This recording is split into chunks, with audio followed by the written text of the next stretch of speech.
Vous le savez, les élections législatives en France ont été remportées par une coalition de partis de gauche. Et voilà que le Premier ministre qui a été nommé ne reflète pas du tout cette tendance. Alors ça ne plaît pas, bien sûr, à toute la gauche et particulièrement à certains qui avaient, certaines personnalités qui avaient mis tous leurs espoirs dans cette coalition de gauche. En particulier ce monsieur. On nous dit que ce monsieur qu'on voit ici, qui est député, mais qui est qu'on voit également à la télévision en tant que chroniqueur dans certaines émissions, ce monsieur est très en colère. Il dit que si c'est comme ça, il ne fera plus barrage au RN. En effet, dans les sondages, le RN, parti très à droite, avant les élections, était crédité d'un maximum de suffrages ou d'intentions de vote. Et c'est la raison pour laquelle les partis de gauche s'étaient coalisés pour lui faire barrage. Eh bien, apparemment, le résultat, en tout cas de la nomination du Premier ministre, ne plaît pas à ce monsieur. Du coup, j'aimerais en savoir plus à son sujet. Je me suis permis d'aller voir sa fiche Wikipédia. C'est quelqu'un qui est né le 4 décembre 1971, nous dit-on, à Boulogne-sur-Mer, donc dans le nord de la France.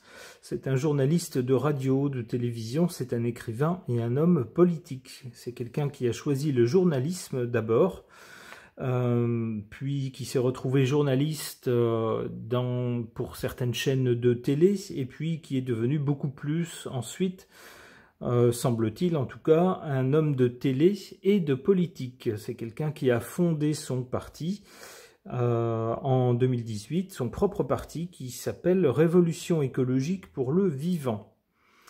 Dans ce cadre politique, il s'est allié à la France Insoumise, donc le grand parti de gauche, pourrait-on dire. Et puis voilà, maintenant ce monsieur est très déçu de la nomination du Premier ministre, qui ne reflète pas la victoire de la coalition de gauche aux élections. Alors pour tenter d'en savoir plus sur ce monsieur que je ne connais pas bien, j'ai vu son nom parfois, j'ai vu sa tête dans quelques extraits glanés sur internet, des extraits d'émissions télé, mais je n'ai pas vraiment d'opinion à son sujet. J'interroge donc le concernant le tarot de Marseille.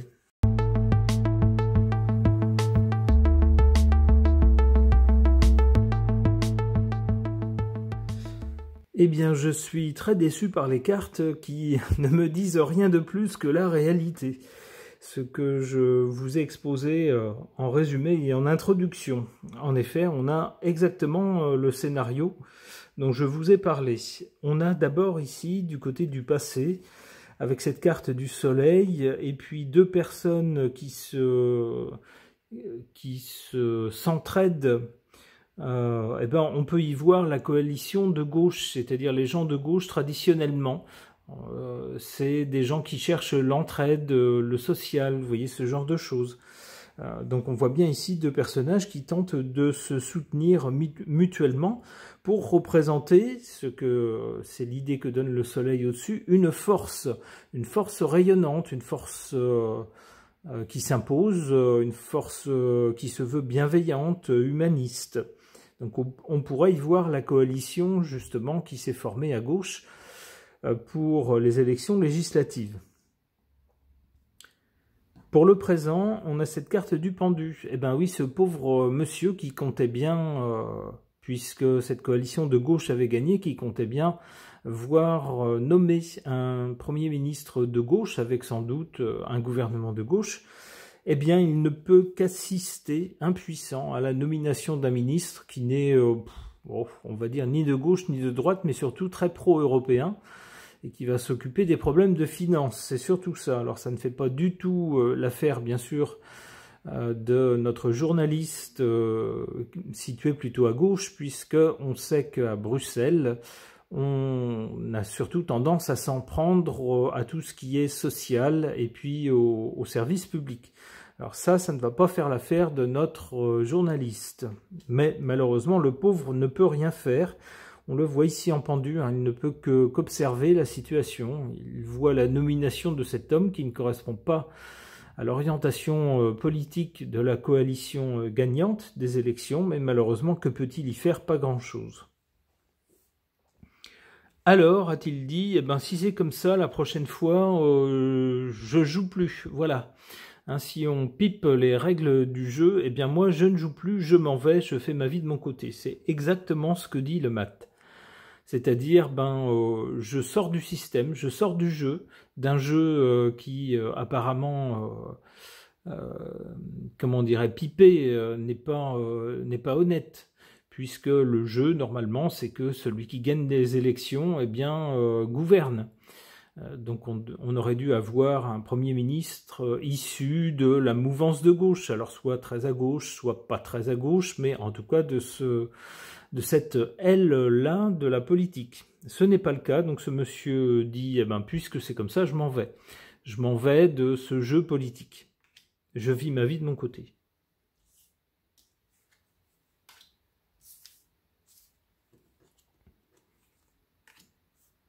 Alors, il n'a pas dit qu'il ne ferait plus de politique. Hein. Il dit tout simplement, si c'est comme ça, je ne ferai plus barrage contre le RN, puisque il voit que ça n'a rien donné. On s'est même un peu fichu de lui.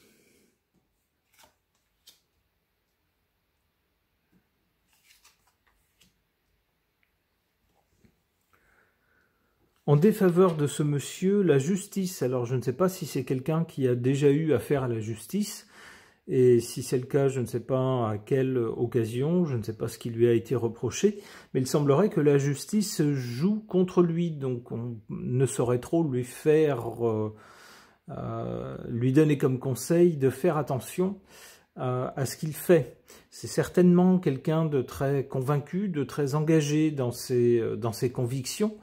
Et on sait que souvent les gens qui sont très convaincus se laissent parfois un peu emporter par leurs convictions et font des choses que la loi n'approuve pas. C'est peut-être là-dessus qu'il faut mettre ce monsieur en garde.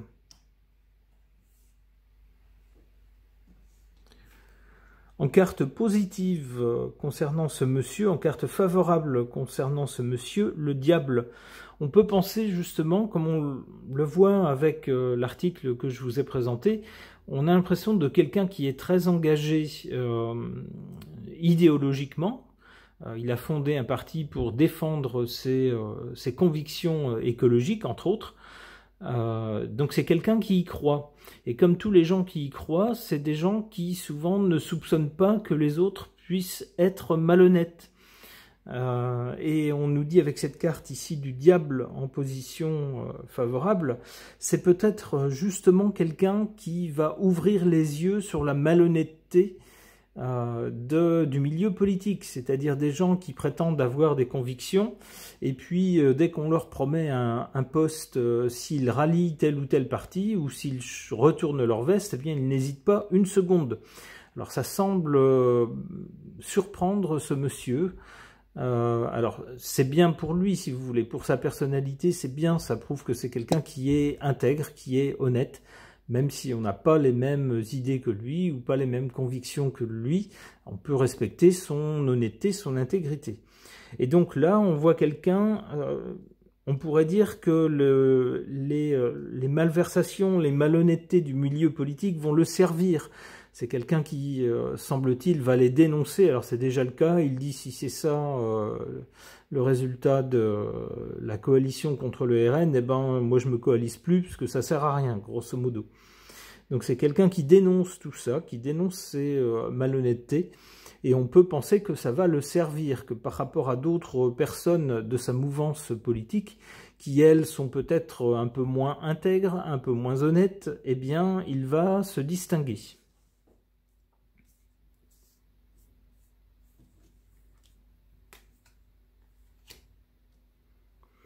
Du côté de son avenir, donc, le mat laisse penser que c'est quelqu'un qui va prendre un peu ses distances avec le jeu politique.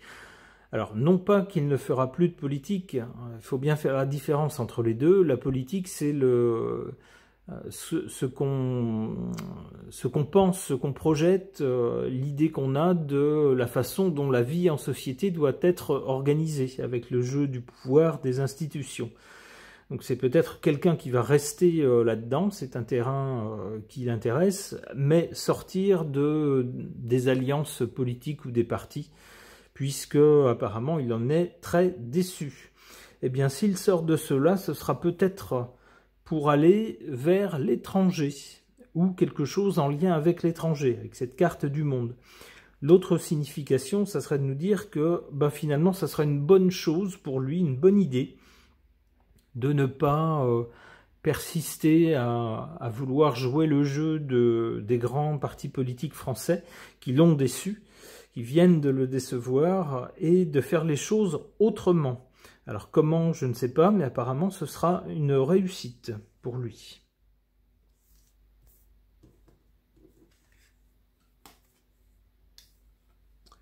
Avec l'impératrice, c'est quelqu'un qui, semble-t-il, continuera à faire des choses, à vouloir s'investir, non pas seulement avoir des idées et puis parler, mais vouloir concrètement changer les choses. Alors on sait qu'il est député, donc c'est quelqu'un qui prend des décisions qui affectent la vie des gens. Eh bien, avec cette carte, on peut penser qu'il continuera à l'être, ou qu'il continuera à avoir ce genre de rôle. C'est-à-dire pas seulement avoir des idées et en parler, mais concrètement chercher à se faire élire pour modifier les choses dans le quotidien. Ok. L'empereur, avec l'empereur, tout de suite après, on peut penser que c'est quelqu'un qui affirmera son rôle, ce genre de rôle. C'est quelqu'un qui probablement sera reconnu comme quelqu'un de compétent, quelqu'un d'intelligent, quelqu'un qui ne lance pas des idées farfelues ou des choses complètement irréalisables, mais quelqu'un qui prend l'exercice du pouvoir au sérieux, à cœur, qui aura sans doute également à cœur. Lorsqu'on est empereur, on a à cœur justement d'aller dans le sens du peuple, des gens qui nous ont élus et qui nous payent pour les représenter. On a à cœur de ne pas les trahir lorsqu'on est empereur, comme ça, digne de ce nom, et puis d'incarner le pouvoir d'une façon satisfaisante. Eh bien, c'est tout ce qu'on lui souhaite. Ok. Concernant un journaliste et chroniqueur de télévision qui est également député, un certain Aymeric C., dont je connais assez peu de choses finalement, j'interroge pour tenter d'en savoir plus mon oracle des personnages.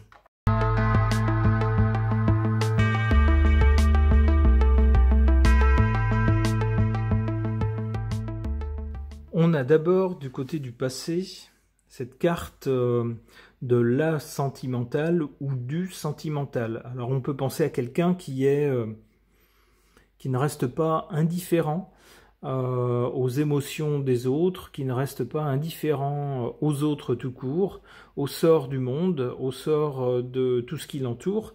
On peut y voir aussi son engagement pour l'écologie, qui ne se limite pas à des mots et puis à quelques petits actes, mais à la création d'un parti et puis à un engagement politique. Donc il faut pour cela bien sûr avoir des convictions liées sans doute à un ressenti, d'où cette carte des sentiments. On a ensuite cette carte de l'aventurier. Alors on sait qu'il a été donc journaliste. Il est devenu journaliste après avoir vu des journalistes faire des reportages sur des pays en guerre ou des drames. Et il a souhaité lui-même pouvoir couvrir ce genre d'événements, pouvoir s'engager aussi, dire les choses, dire ce qui se passe exactement sur place et non pas rester ici à pérorer. Et c'est donc quelqu'un qui avait des envies d'aventure lorsqu'il s'est lancé dans le journalisme. C'est pas quelqu'un qui souhaitait faire des chroniques dans un bureau, mais qui souhaitait aller sur le terrain, aller voir. D'où cette carte de l'aventurier.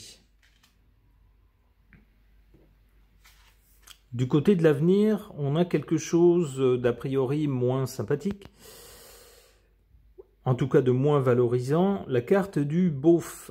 Ça tendra à nous dire que comme beaucoup de gens, c'est quelqu'un qui avait des convictions, mais des convictions un peu naïves.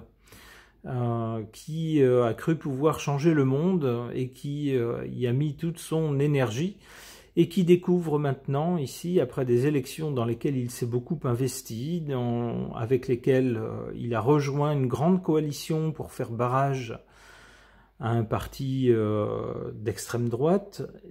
Cette coalition ayant gagné, il pensait que, bien sûr, le nouveau gouvernement reflèterait cette victoire de gauche. Eh bien non, donc comme beaucoup, il s'est fait des illusions. Il a été un peu naïf concernant le milieu politique et puis peut-être la société en général, les gens en général. Donc on peut y voir quelqu'un d'un peu beauf, c'est-à-dire, on pourrait dire, comment dire, quelqu'un qui ne réfléchit pas à deux fois, qui se laisse un peu emporter par, qui ne va pas plus loin que des évidences, des apparences, qui ne réfléchit pas au-delà et qui, fatalement, se fait avoir.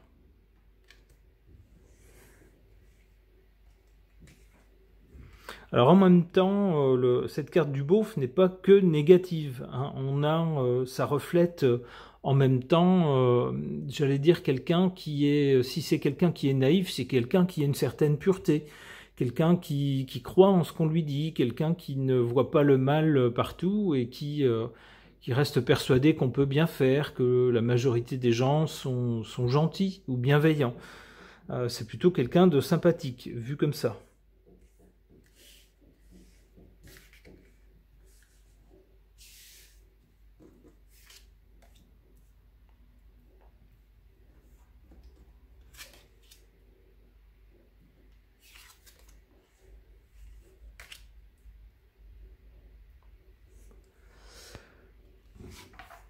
En carte défavorable pour ce monsieur, cette carte de l'ermite. Alors c'est un peu la réaction qu'il a suite à la nomination du nouveau Premier ministre, qu'il le surprend et le met en colère, nous dit l'article.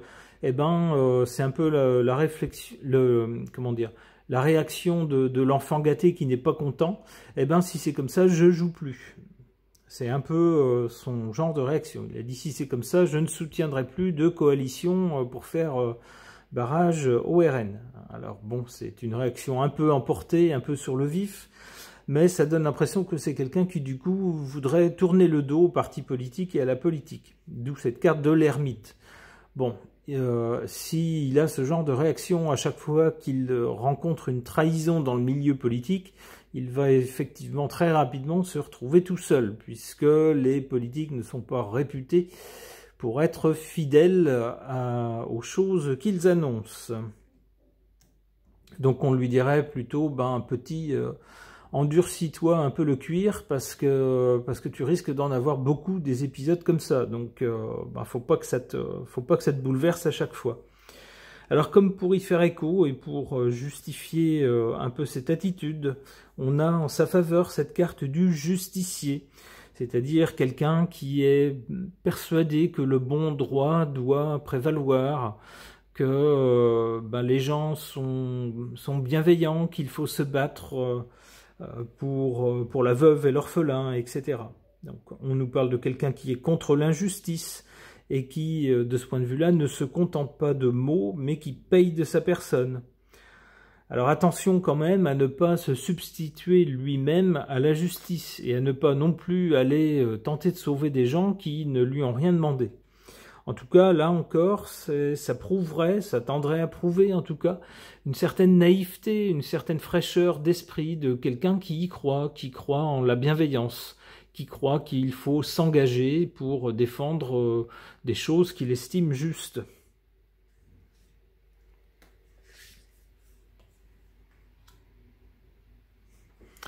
Alors du côté de l'avenir, après le beauf, c'est-à-dire quelqu'un qui s'est fait un petit peu avoir par sa naïveté et ses bons sentiments, on a après quelqu'un de stoïque, c'est-à-dire quelqu'un qui accepte le monde tel qu'il est, et qui cesse de s'enflammer, de réagir excessivement dès qu'il y a une malhonnêteté ou une injustice ou une trahison.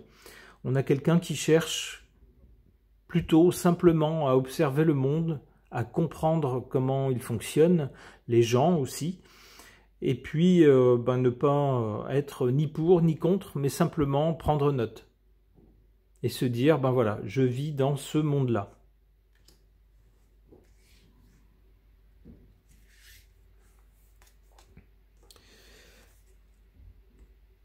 Alors, après avoir observé le monde, compris comment le monde fonctionne, en se disant bah, je ne vais pas non plus réagir à chaque fois que quelque chose me semble malhonnête, parce que sinon j'en finirai plus, je vais muser la vie pour rien du tout en plus, parce que ça ne m'apportera rien. Je vais plutôt accepter le monde tel qu'il est. Et une fois qu'on accepte le monde tel qu'il est, eh bien, en société, il convient parfois de jouer presque un rôle, de faire la personne étonnée lorsque quelqu'un nous dit « Attends, tu sais pas ce qui s'est passé, attends, tu vas pas en revenir ». Bon, si on comprend déjà où la personne veut en venir, eh bien, on joue la personne étonnée. Vous voyez ce genre d'attitude. C'est ce qu'il attend, nous dit cette carte. Alors ce serait quelqu'un qui finalement serait parfaitement intégré, mais plus tard, pas tout de suite, après avoir été échaudé par des convictions qu'il aura tenté de mettre en pratique, et puis après avoir été déçu par le comportement du monde, des gens, et puis surtout du milieu politique, il se sera fait une raison. Et puis il adoptera l'attitude qui convient, sans doute, pour mieux faire passer ses convictions. Eh bien, en tout cas, c'est ce que je souhaite à ce monsieur. J'espère que l'avenir sera brillant pour lui. Si c'est quelqu'un d'honnête, alors même si nous n'avons pas les mêmes convictions, si c'est quelqu'un d'honnête, c'est quelqu'un qui mérite d'être respecté. Ce tirage est maintenant terminé. Merci de l'avoir suivi.